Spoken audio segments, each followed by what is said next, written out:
Welcome to Spark Infinity Until It Sticks, where raw passion ignites lasting transformation. Each week, we peel back the layers of creative journeys, exploring the triumphs, struggles, and pivotal moments that shape artists and innovators. From the first spark of inspiration to the breakthrough that finally sticks, we're here to fuel the creative fire that drives us all forward. Get ready to dive deep into stories that illuminate the path from vision to reality. Today's quote of the day goes something like this: Be your own artist and always be confident in what you're doing. If you're not going to be confident, you might as well not be doing it. Who said that? Aretha Franklin. Today's date is February 27th, 2025. I'm David Andrew Ebe, and I'm joined by one of my co-hosts, cohorts, Spark Infinity leaders, Susanna. How are you doing? I'm good. I was so excited for that quote because I could totally resonate in that, right? So, yeah. Very cool. Good to see you again. I know you popped in on one of our lives a little while back and you weren't feeling well, so you had to leave, but it's good to have you back and your smiling face. Yes, thanks, Dave. It's great to be back on the show again. Awesome. Do you want to intro today's guest, or should I? You can sure. You go ahead. Okay. Today's guest is passionate about wellness.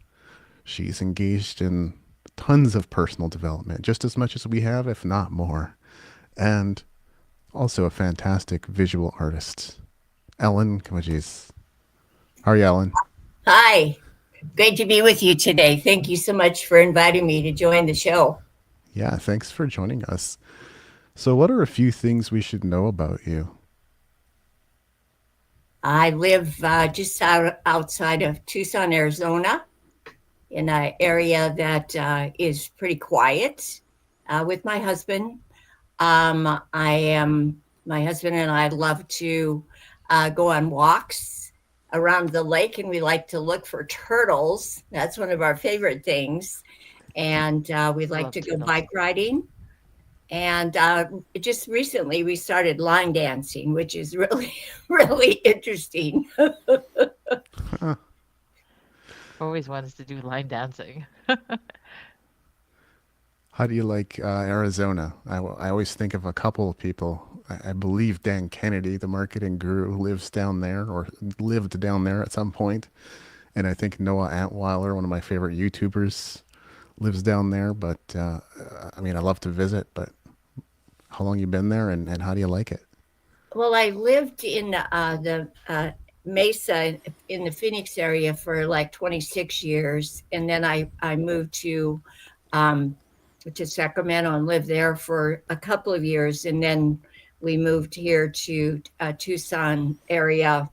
It's been about 6 years now that we've been here. Hmm.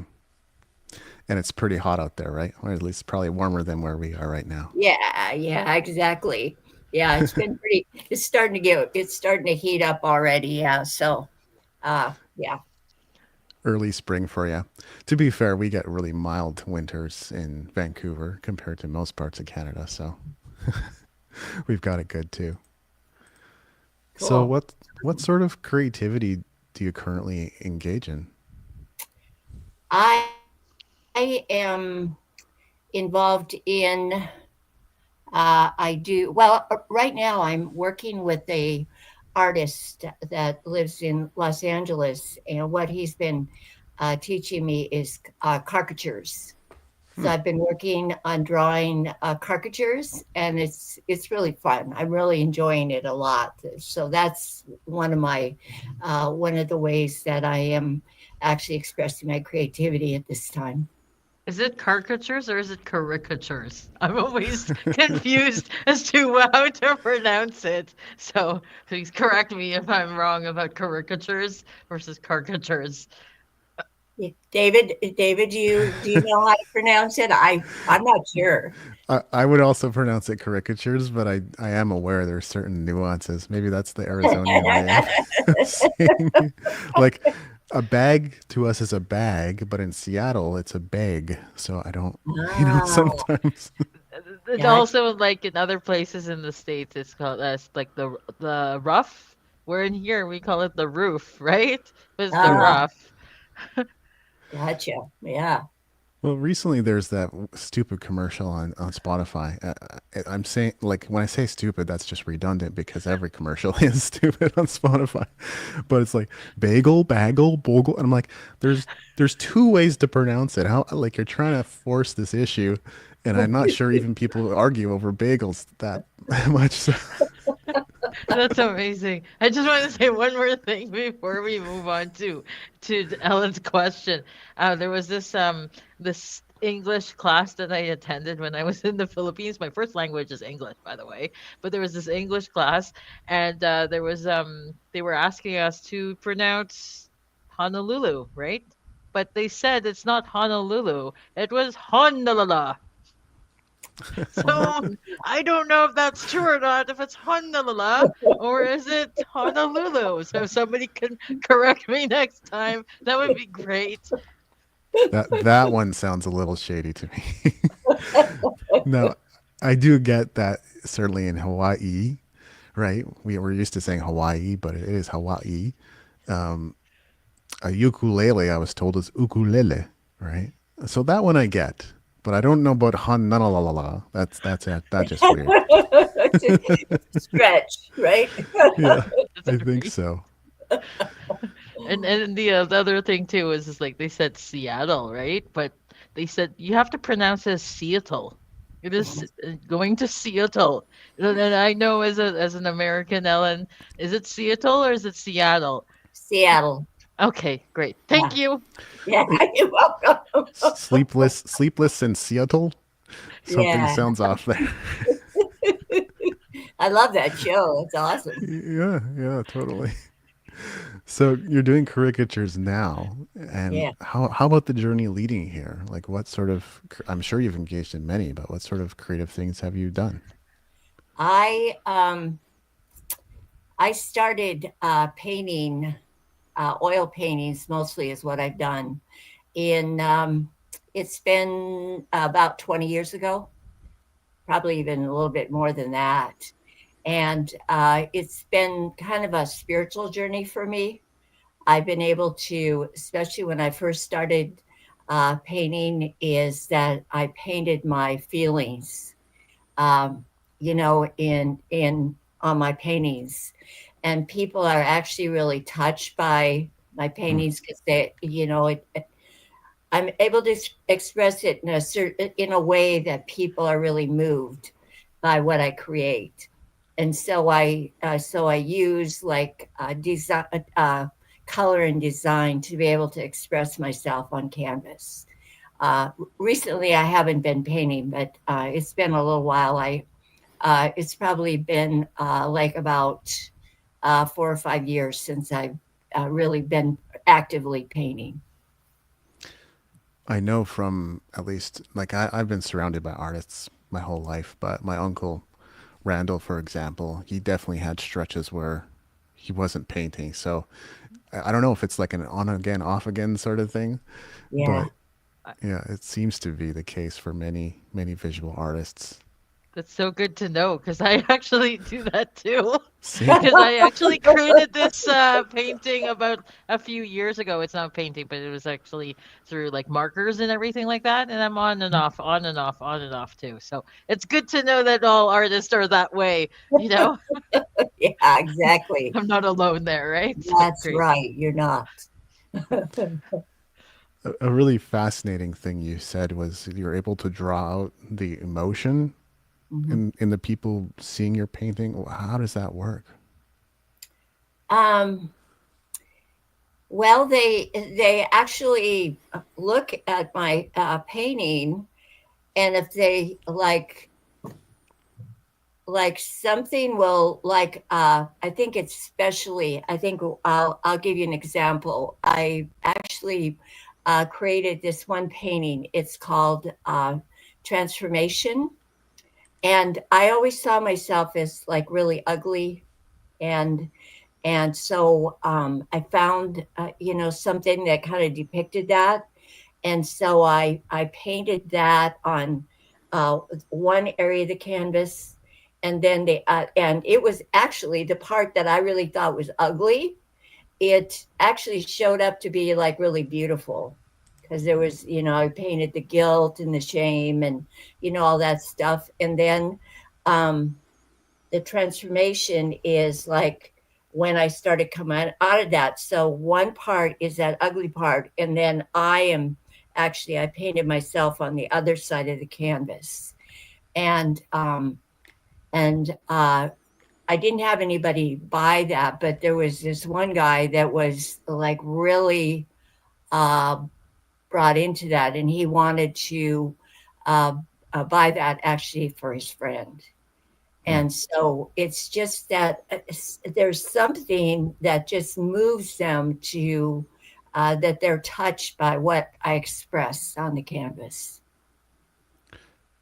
Do you think it's because you were feeling a certain feeling as you were Yes, painting it? Hmm. yes, yes. Wow. Great question. Is that like healing? Like, do you feel that you emulate your energy into the Yeah. painting, the Hmm. healing, and then it comes out from the painting to them, right? Yeah, yeah, exactly. I know I've been able to express a lot of my feelings on the canvas.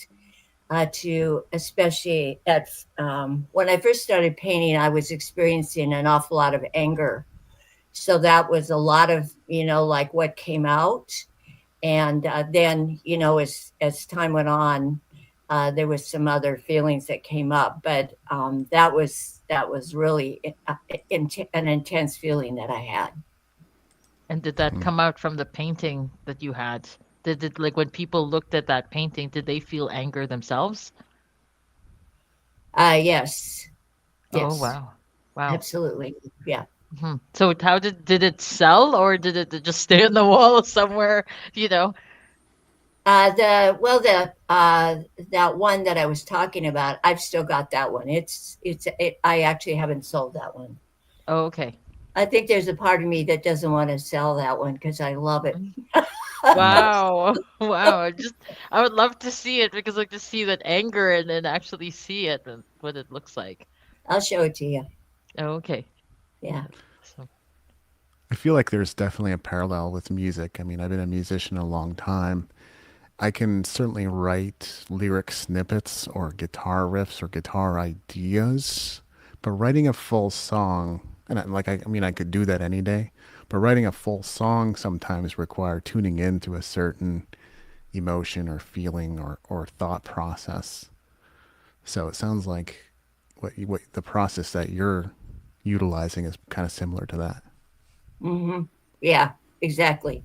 Exactly, David. I've Yeah. always wanted to integrate that into my own art, like the art of energy healing or even healing. Like like that's my dream actually to create paintings like these and then actually emulate, healing to people. How do you do that, Ellen? Is this a secret that you're kind of keeping just so that nobody knows or something like that? I just go into my heart. I go into my heart and experience, that in my heart. It's like the love in my heart or whatever I'm experiencing at that time, and I just express that on my canvas. I know I was one time. I remember when I was working with my art teacher, I was just so angry. I was trying to do this picture perfect, and it wasn't happening. And I just got so angry. Um, and I was so angry that I went outside and I kicked this can around, and I just got in touch with this anger, and I came back and I just like smeared, the painting, and it looks, I mean, there's something about that it really looks extraordinary. I mean, it really expressed, that it wasn't important for me to be perfect like I tried to be, that I could actually be me. Is there a website, by the way, where people can view your work? Yeah, it's Hmm. www.ellenthehealingartist.com. Okay. Yeah. I'm gonna have to look that up as well. it's kind of under construction right now. It's yeah, but yeah, there's several of my paintings that are actually on that Ah, website. found it. So I'll pull that up in a moment too. But the other question I had, like a lot of artists tend to favor painting or drawing certain things. Do you have a preference in terms of like still life or landscape or people or a mix? Have you tried like pretty much everything? I've tried different things. Mostly, what I like to do is abstract, so Hmm. people can actually kind of give the painting their own interpretation of what they think it is. I love that, being able to do that. Can I Gotcha. ask something, David? Like, I know Go you ahead. mentioned earlier that you were like, as a musician, that you express that through your music as well through. Do you use your heart to generate that too? That's a really good question. I feel like that would certainly be true because I mean, I wrote a lot of songs about heartbreak. Things haven't exactly worked out for me romantically yet. Doesn't mean I can't find partners. It's just more doesn't seem to last terribly long. So, investing in my own growth and everything has meant a lot to me. But yeah, there's whether it's the heart or the solar plexus, sometimes those two can get mixed. But I would say, yeah, there's something to that. Yep, I agree. Yeah, Yeah, yeah. These are my paintings. very colorful, Yeah, and I like that about them. that's the one that I was talking about, David. This transformation one, the one that's the second painting in. That's the one that I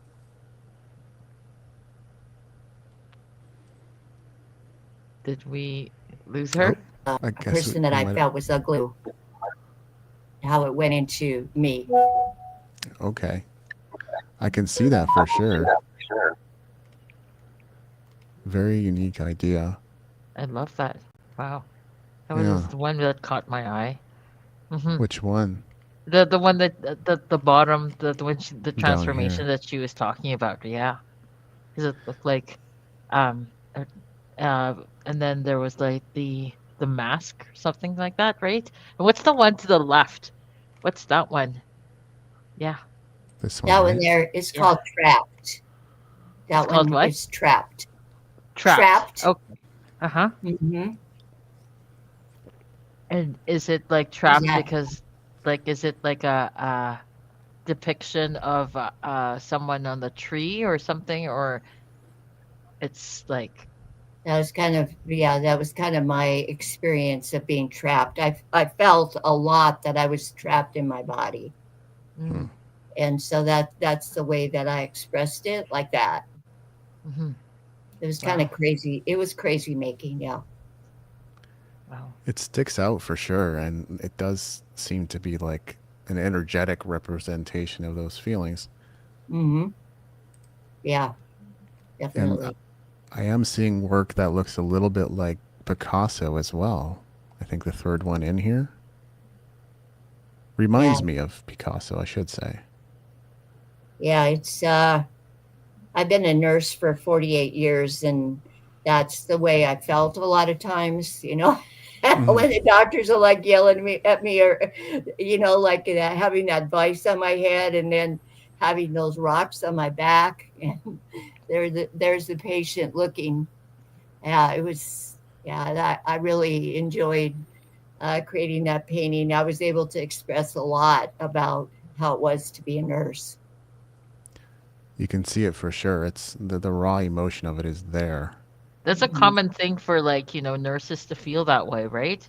Yeah. Like I'm going into like I've been into the emergency room or hospital a number of times, and I see like there was this one time my sister she was trying to record, and then what the doctor was saying about my grandma, and then the nurse was like, no, no, no, no, no, no, no, no, no, no, no, and they were like, no, you're not allowed to do that, and they like shut her off or something like that. So I guess it gets really stressful because maybe I don't know if it's true or not, but you're not allowed to record anything inside Oh, the room, right? What right. even what the doctor says. And is there a reason why? It's well, it's because of patient confidentiality. They Mhm. have the HIPAA.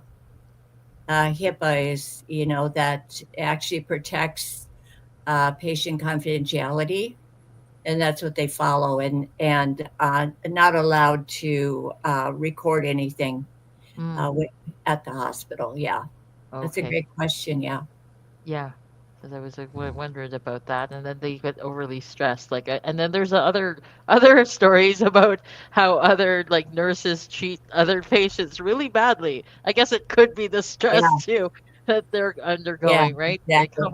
how Yeah, much like if you don't mind me asking about like like how much breaks do nurses typically have? they do. They don't get breaks very often, Oh, really? and Wow. yeah, yeah. And Mm. that's part of the reason that they um, are so stressed out, is because they don't get those breaks, and so they don't get a chance to like relax. Mm-hmm. Their sympathetic nervous system is continually in overdrive, Oh Mm-hmm. man. and so that Wow. contributes to them really being stressed out. Yeah. I just wanted to ask you, Ellen, if you had like you said you create like sometimes 4 to 5 years or so. If you were to create like a painting and this was to be addressed to the nurses, how would you put picture in like if you had a magic wand right now and created that, like how would that come out? Like what would you like to express on that painting to the nurses? That's really a It's, good question. Well, I'd like to express to them that that I really get what they really experience, and that they can actually thrive rather than just survive in their lives, and to create a way, so that's what I'd like to create. That's what I would create in the painting, is something to be able to address that. I would love to see that. Let me know when that happens. Awesome. What inspired these ones? The color maze, I guess you're calling it. Makes me think of laser tag or a nightclub a little bit. Yeah, I was mostly having fun with the colors and just creating all kinds of, I was really working on my blending techniques and being able to really create that. And yeah, so that was mostly, I didn't really have an idea, but I just wanted to focus on blending and creating all the different shapes in Hmm. there. Yeah, It's I so think these beautiful. ones they turned out really neat. Thank you. I think Ellen has something at the top that kind of catches my eye. It says mission and then coaching and Hmm. then art gallery. What do you coach about, Ellen? Like, Oh, I do transformational coaching. In that, what I do is I find out from people, what isn't working in their lives, and then we create something together, that it would be a way of being that they'd like to create in the world around that area. And so it's just really to take them to the next level in their lives. And then I also am a trauma nurse coach. Um, and what I do is I use the basis of the polyvagal theory that's actually used in trauma coaching. So a lot of times, like I was saying, with nurses, is they're stuck in the sympathetic nervous system, and with the polyvagal, it's important for quality patient care, and also that patients feel heard, and uh, that that nurses are actually able to be more in the area of calm and that they feel safe. So what I do is I teach them some ways that they can actually create that even in their just by little ways, like it would actually be some mindfulness exercises, like even like when they're going when they're washing their hands, that they can actually take a nice deep breath and get more balanced and grounded. And then another thing is to, like, what they can do is bump the when they go into the patient's room, they can bump the door frame to remind them to get grounded again. So yeah, so I teach them ways that they can actually what I call is insulate their nervous system. So that's by doing some of those kinds of things that actually helps them to get grounded. And And then um, I'm sorry, David. Go ahead. I was no, gonna. go ahead. And then I've been a healer now for like about 10 years, and I also use conscious connected breathing with my clients to be able to get them in touch with their blocks in their body, so they can like release that. Yeah, you kind of read my mind there because I was going to go to Reiki. And is that something like you're offering coaching for us? I'm assuming you're a Reiki practitioner yourself. I'm sorry, I got you. I Excuse me. think David's also a Reiki practitioner Oh too, right? That's a secret. Oh, it is. Okay, the secret's out. I'm sorry. yeah. Yes, I have. I'm a level one Ricky. I've done the level one. Yeah. Yeah. So Okay. I use some of that too, and I also to help people then to integrate what they learned during the session. I do meditation as well as I also use sometimes art therapy techniques for them to be able to integrate into to really get, and process what they learned in the session. Hmm. Another dot that I wanted to connect a little bit is and it's not every Landmark graduate, but many Landmark graduates do seem to get into coaching or are coaches already when they get in the program. I know I was, and I'm sure if we went down the list, we could name names of people that were too, right, Susanna? Yeah, that's right, including myself, right? So, Yeah, yeah. myself, yourself. I think Jody, if called upon, he would be gung ho about coaching others too. So, uh, but on that note, like, how many years did you do work in Landmark there, Ellyn? Um, I started doing Landmark back in 2004, and I did Landmark. I took the team management leadership program in 2007, 2008. And then I really didn't do very much Landmark again until after the pandemic. And then I started again. Mm, And I actually completed the second time of reviewing Team Two last February. And then I joined the Landmark Coaching Academy. And I've been coaching, uh, I've been coaching a lot of courses since then. And lately, in this last year, I've been taking on being a head coach. So I've been a head coach now for like 4 different courses. And each time there's like huge breakthroughs that I get. This last one, I really was able to develop confidence. In fact, my my head coach mentor told me that I looked like I was a prime minister. I had so much confidence. wow. So that was pretty cool. So awesome. I saw you in your journey, Ellen, for the last time that we coached.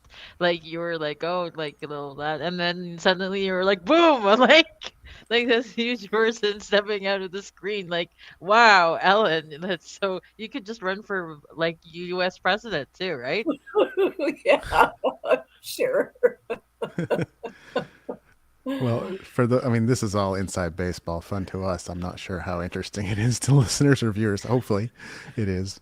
But there are some pre-qualifications to get into team, right? So, did you go Mhm. straight from like forum and communication programs into team, or did you do a few others before No, I jump? did some other courses too. I did the introduction leaders program. I was an introduction leader for about a year and a half. I did I'm trying to remember if I did wisdom before I did team.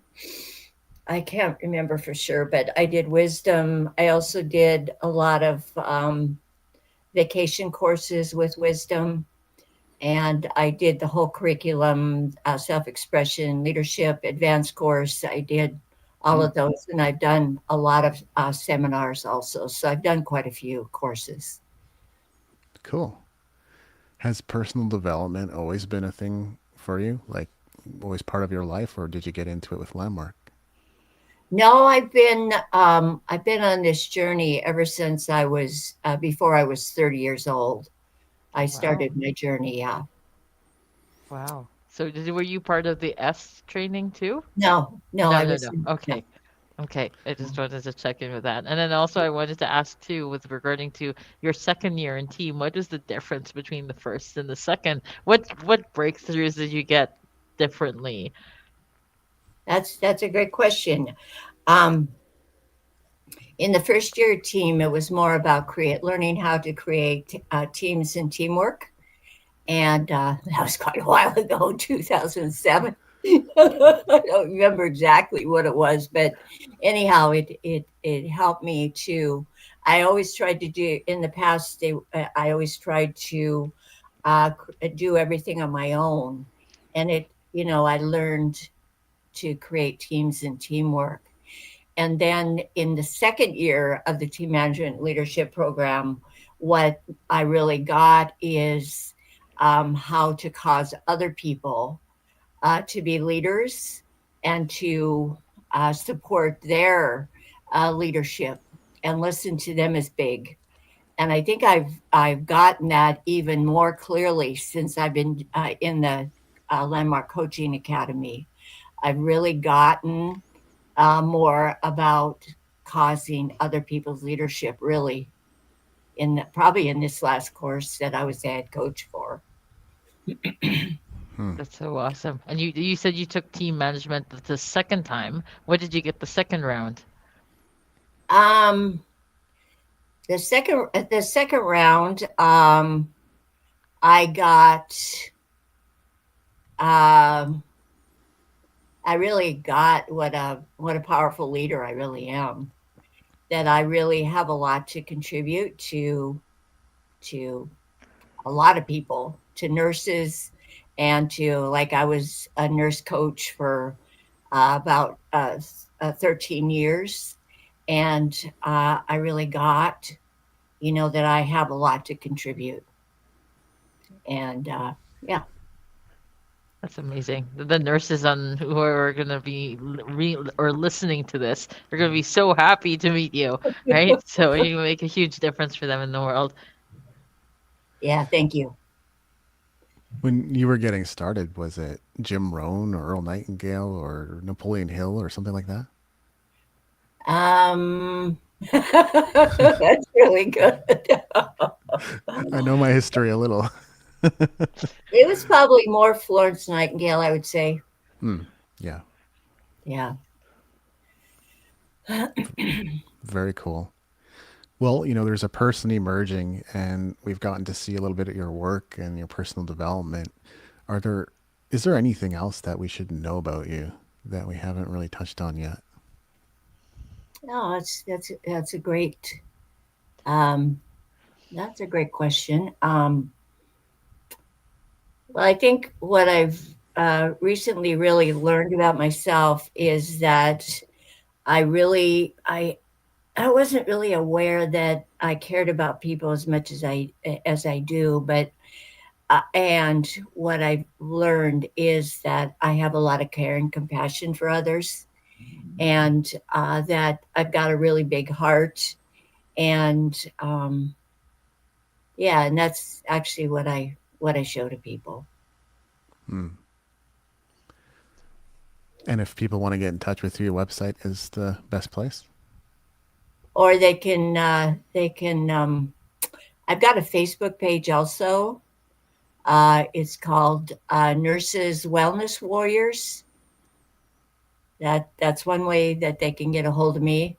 And if they want to, another way is they can call me Hmm. or at 480-688-0791, or they can contact me via email at ellencomegys@gmail.com.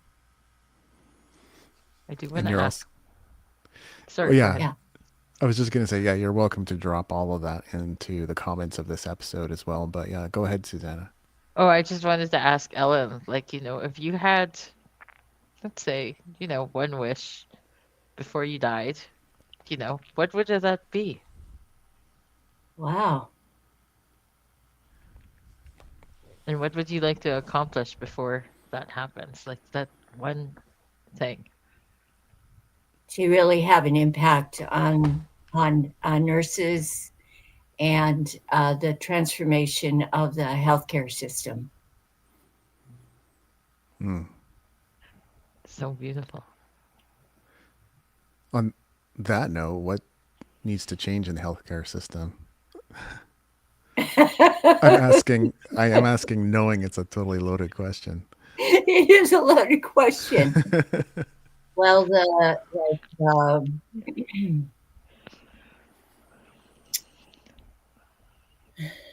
I don't know how to answer that. So that's really good. Well, that addressing some of the workplace violence, so that nurses are heard and that they can have their voice, and also the bullying that happens among the nurses, that that's addressed, and that the nurses um, can express, what they actually experience around that. And a lot of it has to do with the historical trauma um, that's happened to nurses, just for them to be oppressed, as by healthcare providers, and then also, addressing, and dealing with the high workload that nurses have. They have to take care of way too many patients, and it doesn't really work. They have to deal a lot of times with the guilt and shame that they have of not being able to take care of patients the way that they want to. Mm, And the reason that they actually became nurses is is to really be able to make a difference with mm. patients and That's provide them with a quality patient care. that's so interesting because like when I was before going into dad always wanted me to go into nursing. And I just declined it. They said, "Oh yeah, Filipinos are known for its nursing, right?" So I'm like, "Oh, I don't know about that, but yeah." But it's so good to hear that they wanted to make a difference and really provide that quality care and make a difference in the hospitals. So Yeah. it's needed and wanted, and I'm just wondering how come that they're not providing that.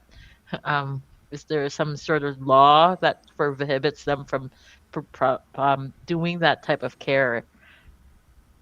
Well, a lot of it has to do with their heavy workloads. Ah, I see. Yeah, Okay.